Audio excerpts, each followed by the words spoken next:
Okay चलिए, आज सुबह सुबह आपको ट्रैफिक थोड़ा कम मिला होगा क्योंकि आज बैंक हॉलिडे है। और बैंक हॉलिडे क्यों है? क्योंकि आज मेरे ख्याल से जो महाराष्ट्र में रहते हैं उनके लिए एक बहुत बड़ा दिन है। आज छत्रपति शिवाजी महाराज की जयंती है। तो आप सभी को शिवाजी महाराज जयंती की बहुत बहुत शुभकामनाएं। और देखिए, छत्रपति शिवाजी महाराज को महाराष्ट्र में तो खास तौर से भगवान का दर्जा मिला हुआ है और वो सही भी है। बहुत ही, जैसे कहते हैं ना, एक हमारे एक किंगडम की बात की जाती है, जब मराठा किंगडम के बहुत बड़े सबसे बड़े नेता थे। और एक चीज़ मैं कहूँगा, मैं एक उस पर थोड़ा सा पढ़ रहा था शिवाजी महाराज के बारे में कि शिवाजी महाराज से आप मैनेजमेंट के लेसन्स भी ले सकते हैं। और 3 लीडरशिप लेसन्स जो शिवाजी महाराज से आपको लेने चाहिए। Number 1, lead by example. Shivaji Maharaj के बारे में कहा जाता था कि जब भी लड़ाई होती थी वो सबसे आगे होते थे। ये नहीं होता था कि अपने सिपाहियों को आगे कर दिया और खुद उससे पीछे हैं, वो हमेशा लड़ाई में सबसे आगे खुद रहते थे। दूसरा होता है एक अडेप्टेबिलिटी, जब ज़रूरत थी तब लड़ाई और जब ज़रूरत थी तब गुरिल्ला वॉरफेयर। वो जो उन्होंने, आप कभी भी महाराष्ट्र में पहाड़ों के बीच में वो सारे फोर्ट्स देखिए, फोर्ट्स एग्जैक्टली वो फोर्ट्स जाके देखिए आप, उससे आपको समझ में आएगा कि किस तरीके से उन्होंने जो ट्रैक्स करते हैं, कभी भी ट्रैक्स करते हैं तो ट्रैक करके उसके बाद जाके आप उन फोर्ट्स में पहुंच पाते हैं। ठीक है ना? तो सोचिए किस तरीके की, किस लेवल की प्लानिंग उन्होंने की हुई थी। और एक फाइनल, जस्टिस। शिवाजी महाराज के बारे में कहते हैं कि चाहे जो हो जाए, वो जस्टिस और खास तौर से पिछड़े, विमेन, इन सब लोगों के लिए वो काफ़ी हमेशा तैयार रहते थे। तो आप सभी को शिवाजी महाराज जयंती की बहुत बहुत शुभकामनाएं। करेंसी मार्केट बंद है लेकिन हमारी मार्केट चल रही है, क्योंकि खैर हमारी मार्केट वैसे भी बहुत कम छुट्टियां मिलती हैं हमको, तो खैर कोई दिक्कत नहीं है। चलिए अब आते हैं आज के मार्केट के क्यूज़ पर। और आज मैं सबसे बड़ा मार्केट का क्यू लेके चल रहा हूँ, HDFC बैंक। अगेन देखिए आशीष, मैं एक चीज़ कह रहा हूँ, HDFC बैंक में मुझे थोड़े से साइंस दिख रहे हैं कि शायद कुछ बॉटम बना है। क्यों? क्योंकि अब मीम्स बनने शुरू हो गए हैं HDFC बैंक पे। कल एक सबसे शानदार मीम देखा था मैंने, वो राजपाल यादव वाला, जिसमें वो HDFC bank versus yes bank, मतलब HDFC बैंक को येस बैंक से भी कंपेयर कर रहे हैं कि year to date yes bank ने इतना कमा के दिया और HDFC बैंक ने कितना गंवा के दिया। नॉर्मली जब भी इस तरीके के मीम्स बनने शुरू होते हैं, आपको याद होगा पहले वो लीवर में बनते थे, फिर ITC में बनने शुरू हुए थे, बड़े स्टॉक्स में जब भी इस तरीके के मीम्स बनते हैं तब शेयर में बॉटम बनता है। और अगर HDFC बैंक में बॉटम बना, अगर बहुत बड़ा अगर है, तो एक बैंक निफ्टी में एक कैचअप रैली पॉसिबल है, क्योंकि बैंक निफ्टी पार्टिसिपेट नहीं कर पा रहा है। और एक चीज़ मैं बता दूं, कई बार ऐसा होता है, मेरी मतलब करियर में पहली बार शायद ऐसा होगा, अगर ये हुआ तो। निफ्टी में तो खैर अलग सीन है, क्योंकि निफ्टी में पहले HDFC और HDFC बैंक अलग थे, तो कई बार रिलायंस, कोल इंडिया अलग अलग रहे हैं इंडेक्स के टॉप कंट्रीब्यूटर। लेकिन HDFC बैंक का निफ्टी में सबसे बड़ा वेटेज छिनने का खतरा है। और ज़्यादा इंपॉर्टेंट, बैंक निफ्टी में, और बैंक निफ्टी में कभी नहीं हुआ कि बैंक निफ्टी में HDFC बैंक ने, एटलीस्ट जब से मैं अपना करियर शुरू किया है तब से बैंक निफ्टी में HDFC बैंक नंबर 1 स्टॉक ना रहा है, ऐसा कभी नहीं हुआ। निफ्टी में HDFC बैंक का वेट है इस समय 11.5% और रिलायंस का है करीब करीब 10% निफ्टी में। ये अगली प्लेट में आएगा आपको। और ज़्यादा इंपॉर्टेंट, बैंक निफ्टी में देखिए HDFC बैंक का वेट अब रह गया 26.4%। 30% पे कैप होता है, उसके बाद वो धीरे धीरे कम होना शुरू हुआ था, अब 26.4%। और ICICI बैंक का वेट देखिए कितना हो गया, 24.5%। मेरे ख्याल से ये लेस देन 2%, 1.9% हो गया। इतना कम डिफरेंशियल कभी नहीं रहा between ICICI bank and HDFC bank.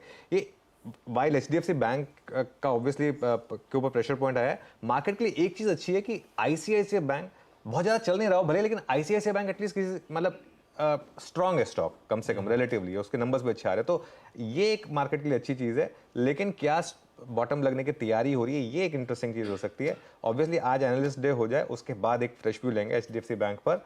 लेकिन अगर आप एक निवेशक है ना, तो मैं ये कहूँगा कि बॉटम तो आप कभी टाइम कर नहीं पाएंगे, कभी भी नहीं कर पाएंगे। और एक हमेशा एक चीज़ होती है, मैं हमेशा बोलता हूँ, buy your regrets in a bear market. HDFC bank की बेयर मार्केट चल रही है इस समय। अगर आपका पिछले 10 साल से एक व्यू रहा था कि रह गया यार, नहीं ले पाया HDFC बैंक, तो ये वो टाइम है जहां पर आप SIP शुरू कर सकते हैं। हो सकता है आपको नियर टर्म पेन झेलनी पड़े और बाकी स्टॉक्स आउट परफॉर्म भी करके दें, लेकिन ये एक मेरे ख्याल से अप्रोच रहेगी यहाँ से। बाकी ट्रेडिंग के हिसाब से आज के एनालिस्ट कॉल के बाद एक व्यू लेंगे यहाँ पर। रडार पर रखेंगे भाई, HDFC बैंक ना चले पर संभल जाए, वो भी समीकरण के लिए बढ़िया ही रहेगा। खैर आएंगे डिटेल में। अब HDFC बैंक की जब चर्चा हुई तो बैंक निफ्टी वगैरह पे भी बातचीत करेंगे। वो महाराज के फोर्ट्स, मेरे तो दिमाग वहीं रुक गया है। पहाड़ों के पीक पे फोर्ट बनाते थे ताकि बाकियों के लिए एक्सेस मुश्किल हो। और एक अलीबाग में फोर्ट है, पानी के अंदर, सी में। दिन के दौरान पानी उतर जाता है तो आप जा सकते हो, रात में जैसी मूनलाइट होगी तो वेव्स आगे तक आती हैं, तो सब फोर्ट चारों तरफ पानी पानी हो जाता है। You can not attack that fort. Murud Janjira इस तरह के वो फोर्ट, मतलब गजब है, ब्यूटीफुल। खैर डायरेक्ट तो साहब अंदर से इनपुट्स दे रहे हैं। ठीक है, अब रहिए आज के समीकरण। भाई गिफ्ट निफ्टी के संकेत कह रहे हैं हल्के हरे निशान के साथ सोमवार को शुरुआत होनी है। 45 पॉइंट के आसपास का उछाल, इस तरह के इंडिकेशंस।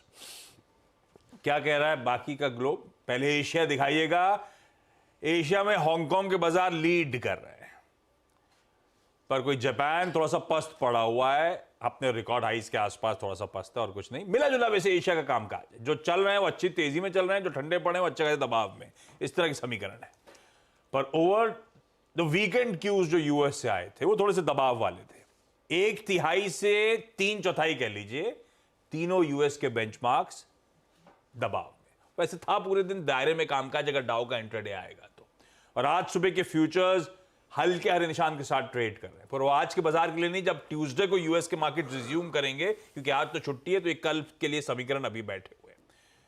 तो ये कहानी है, लेकिन हैंडओवर है कैसा? वो फ्राइडे के पेन को बहुत ज्यादा रीड करना है, रीड थ्रू करना है, नहीं करना है, हो क्या रहा है, नीरज जी से जान लिया जाए। Neeraj ji, good morning. Good morning आशीष। बहुत ज़्यादा रीड करने की ज़रूरत नहीं है। सीपीआई आ चुका था, होलसेल नंबर आया, वो भी वीक हो, मतलब बढ़ के आया है और काफ़ी ज़्यादा बढ़ के आया है, तो थोड़ी सी मार्केट को एक चिंता लगी।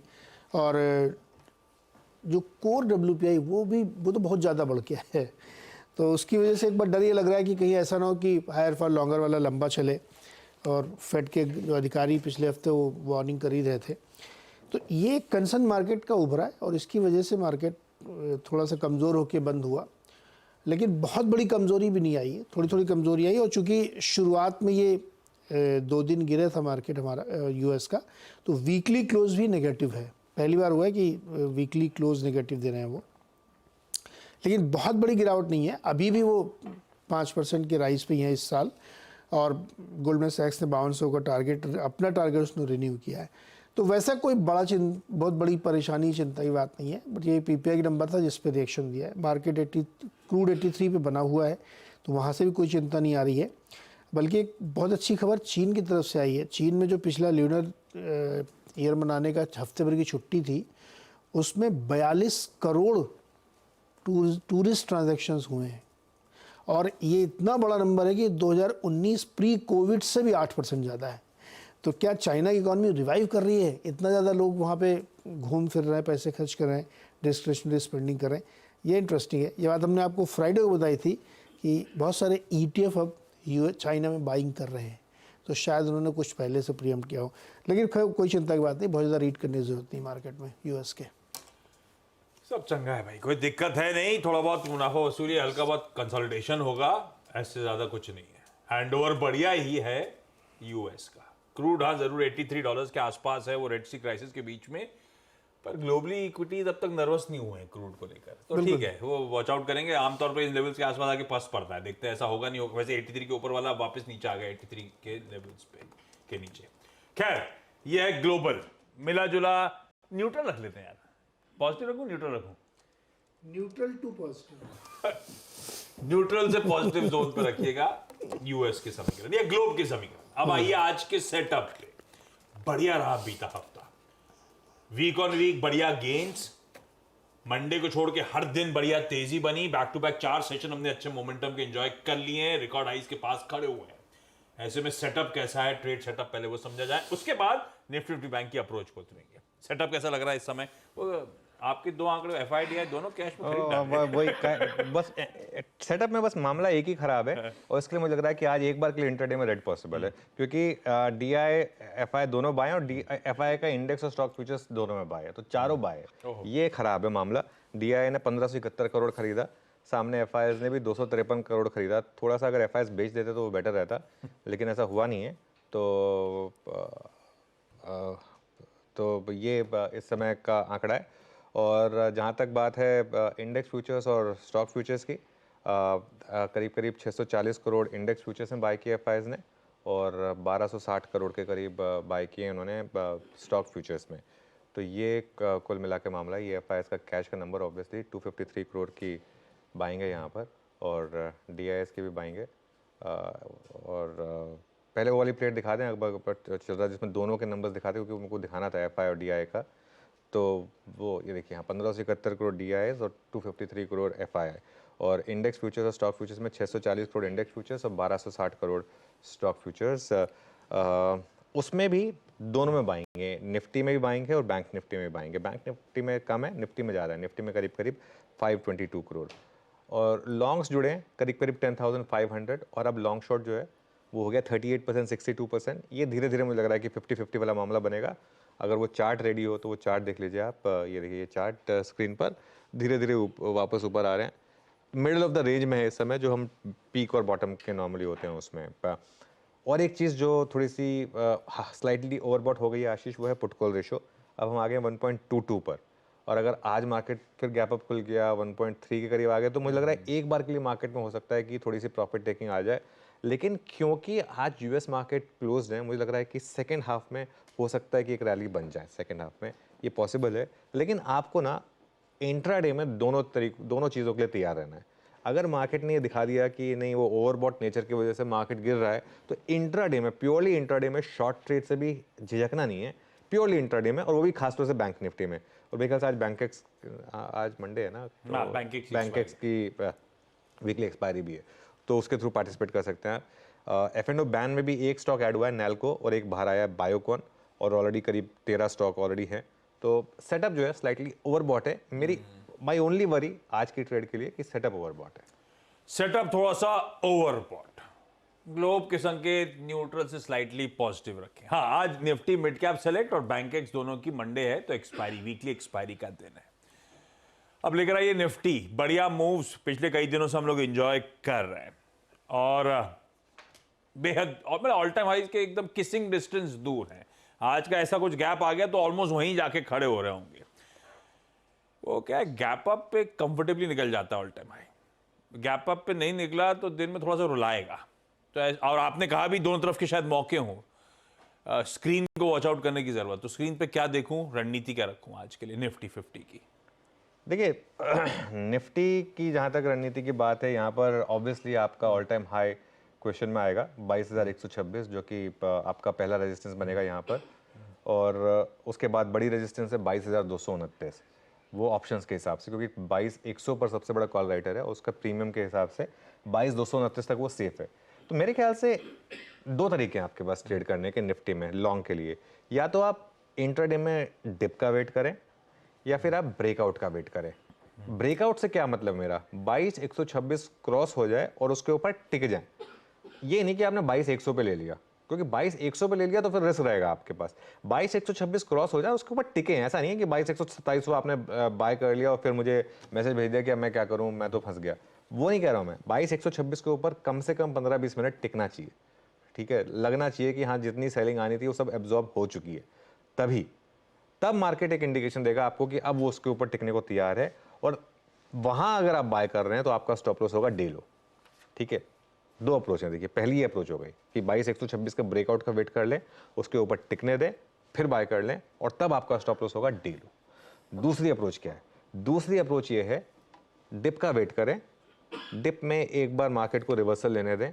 21,900 से 21,950 का वो जोन है जहां पर आप बाय करें, और फिर उसमें एक स्टॉप लॉस लगा दें 21,800 का, ठीक है ना। ये दो अप्रोच हैं बेसिकली। अगर आप ब्रेकआउट पे बाय कर रहे हैं तो सस्टेन होने पर डे लो के स्टॉप के साथ, अगर आप डिप पे बाय कर रहे हैं तो 21,900 से 21,950 की वो डिप और 21,800 के स्टॉप लॉस के साथ। बहुत सिंपल स्ट्रैटेजी है। मैंने एक चीज़ ये भी कही है कि मार्केट का सेटअप थोड़ा सा ओवरबॉट है, प्लस हम ऑल टाइम हाई के काफ़ी करीब हैं। अगर मार्केट रिजेक्ट कर दे 22,126 को, तो एक बार के लिए आपको इंट्राडे में एक शॉर्ट ट्रेड भी मिलेगी। उस केस में आपका स्टॉप लॉस होगा डे हाई।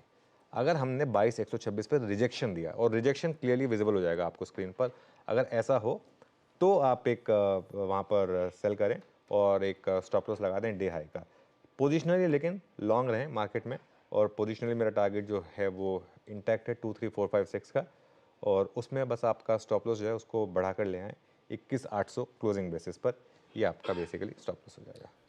भाई साहब बिल्कुल ठीक, तो वॉच आउट करिएगा इंट्राडे डिप्स या फिर ब्रेकआउट का कंफर्मेशन, तब तो निफ्टी में ट्रेड बनता है। वो ब्रेकआउट का कंफर्मेशन क्या है? अब तक के रिकॉर्ड हाइज 21,126 के ऊपर जाएं, उसके ऊपर टिकें तब, या कोई भी डिप्स आ रहे हो 21,900 950, वो कंफर्ट होंगे आपके लिए उस डिप में एंट्री पाने के। स्टॉप लॉसेस स्क्रीन पर हैं, तब बाय कर सकते हैं। तो ईदर और, ये आपकी स्क्रीन पे निफ्टी की आज की स्ट्रैटेजी।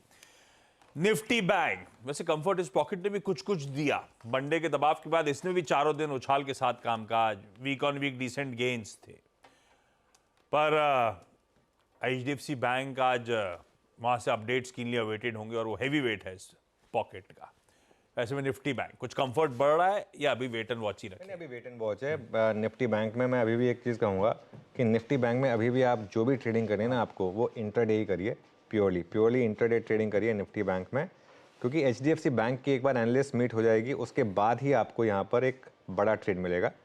और अब हम ना इस बैंक निफ्टी की जो रेंज रही है ना, उसके हायर एंड में पहुँच गए हैं। 44,800 टू 46,800 की वो रेंज थी, 44,800 नहीं तोड़ा हमने, 46,800 पे भी बड़ी रेजिस्टेंस है।